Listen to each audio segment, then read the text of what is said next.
పెళ్ళైనా పండగైనా వేడుక ఏదైనా పట్టుచీరల ప్రత్యేక వేదిక Varahi silks. ICC women's T20 world cup 2026 జరుగుతున్న విషయం మనందరికీ తెలిసిందే. ఇప్పటికే దాయాది పాకిస్తాన్ని మట్టి కరిపించి మొదటి మ్యాచ్ గెలిచి సగర్వంగా టోర్నీని స్టార్ట్ చేసినటువంటి ఇండియా ఉమెన్స్ టీంకి నిన్న జరిగినటువంటి రెండో మ్యాచ్లో కూడా అద్భుతమైనటువంటి విజయాన్ని సాధించి ఈ టీ20 వరల్డ్ కప్లో తన జైత్ర యాత్రను కొనసాగిస్తోంది. లీడ్స్లోని హెడింగ్లీ మైదానంలో జరిగినటువంటి 10వ మ్యాచ్ గ్రూప్ 1లో టీమిండియా మహిళలు నిన్న రాత్రి నెదర్లాండ్ మహిళల జట్టుపైన ఘనమైనటువంటి విజయాన్ని సాధించారు. మొదట బ్యాటింగ్ చేసినటువంటి టీమిండియా ఉమెన్స్ జట్టు 5 వికెట్ల నష్టానికి భారీ స్కోర్ను నమోదు చేసింది.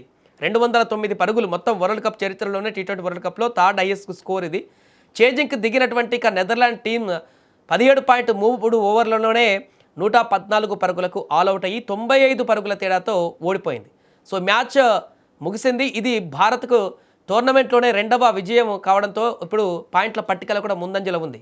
సో మ్యాచ్ ప్రారంభంలో నెదర్లాండ్ టాస్ గెలిచి మొదట ఫీల్డింగ్ తీసుకున్నారు. సో భారత్ ఉమెన్స్ జట్టు వెంటనే బ్యాటింగ్కి దిగాల్సిన పరిస్థితి. ఇక ఓపెనర్లు స్మృతి మందన, షెఫాలి తీవ్రమైనటువంటి ఆక్రమణాత్మక బ్యాటింగ్తో అంటే విధ్వంసకరమైనటువంటి బ్యాటింగ్తో భారత్ స్కోర్ను వేగం పెంచారు. మొదటి వికెట్కి భారీ పార్ట్నర్షిప్ కూడా నమోదు చేయడం జరిగింది. 100కు పైగా పరుగులకు పార్ట్నర్షిప్ని వీళ్ళు బిల్డ్ చేశారు.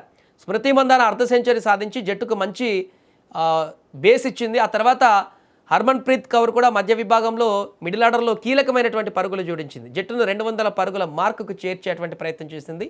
ఇక స్మృతి మందాన కూడా తనదైనటువంటి బ్యాటింగ్ ఇన్నింగ్స్తో మరొకసారి కీలకమైనటువంటి పాత్ర పోషించింది. చివర్లో రిచా ఘోష్, దీప్తి శర్మ ఉన్నటువంటి బంతులని అద్భుతంగా ఉపయోగించుకొని స్కోర్ బోర్డ్ని పరుగులు పెట్టడంలో క్లైమాక్స్లో వారు కూడా వారి పాత్రను కీలకంగా వ్యవహరించారు. ఇక ఈ భారీ స్కోర్ నెదర్లాండ్ బౌలర్లకు తీవ్రమైనటువంటి సవాలుగా మారింది.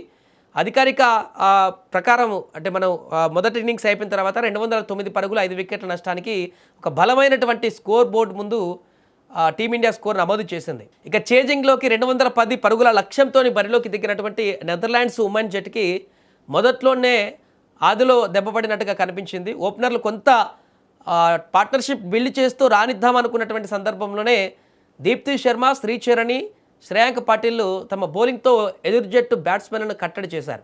నెదర్లాండ్స్ కీలక బ్యాట్స్మెన్లు బాబెట్ ఢీలీడ్, స్టేర్ కాలిస్తో కొంత సమయం పరుగులు రాబట్టేటువంటి ప్రయత్నం వారు చేసినా కూడా వారు వికెట్లను కూడా తీసేశారు. దీంతో 17.3 ఓవర్లలో 114 పరుగులకు ఆల్అవుట్ అయిపోయింది నెదర్లాండ్.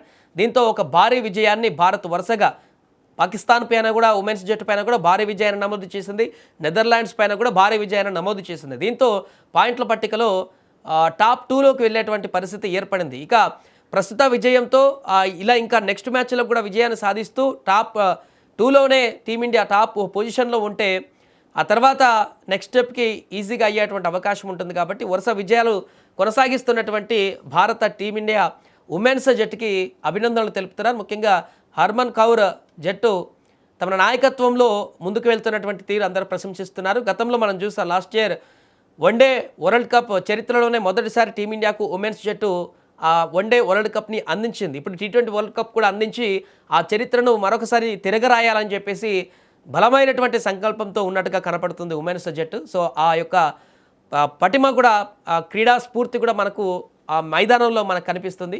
ఏదేమైనా 2 మ్యాచ్లు గెలిచి మంచి ఫామ్లో ఉన్నటువంటి టీమిండియా ఉమెన్స్ జట్టు మిగతా మ్యాచ్ల్లో కూడా ఇలాంటి ప్రదర్శన చేసి మంచి కప్పు వరకు ఫైనల్ వరకు వెళ్ళి టీ20 కప్పు వరకు వెళ్ళాలని కూడా ఆశిద్దాం.